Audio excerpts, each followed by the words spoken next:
My name is Vita Davis, and I was in the Navy as Vita Summa, and my rank at the time was Hospital Corpsman 3rd class.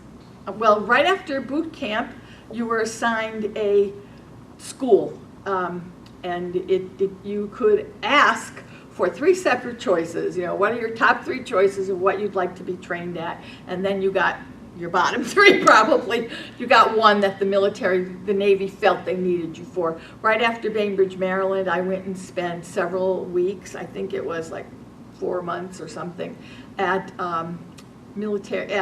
Great Lakes, Illinois, at the hospital training corps school there. So that's where I learned medical terminology, medical procedures and different things, so that when I graduated from that, I could be assigned somewhere as a hospital corpsman. Great Lakes was a little different. It was an older building. The barracks was more like a house. And then all of the girls who stayed there, we each had a room we shared with 3 other girls. So we had bunk beds, and you had just a room, and then there was a common bathroom and shower, of course. And then in order to get to the chow hall, you had to leave your barracks and march down several blocks to the chow hall. Great Lakes was spring and summer. Not too bad. It was a nice area, spring and summer there at the Great Lakes.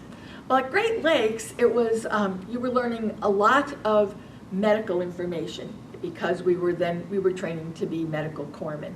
And so we were learning anatomy and physiology.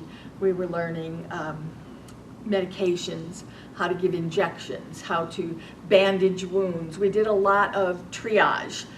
We did a lot of work in the field. What I mean is there was a forest nearby, some wooded area, and we would often train in that wooded area as though you were bringing soldiers or sailors back from the jungle or back from combat, and we practiced evacuations. We also did the triage so that we knew which people needed to be treated first. So if you were in an area that was getting medevacs as the first stop, if you were their first stop from the battlefield, then you would have to know how to adjust those people. We also did surgical training, so we could assist in surgeries if we were stationed somewhere where that would be required. Well, besides California, some of my company mates were assigned to Corpus Christi, Texas, Albany, New York, Florida, of course, Florida, Chicago. Some stayed right there in Chicago, in Illinois, at the hospital there.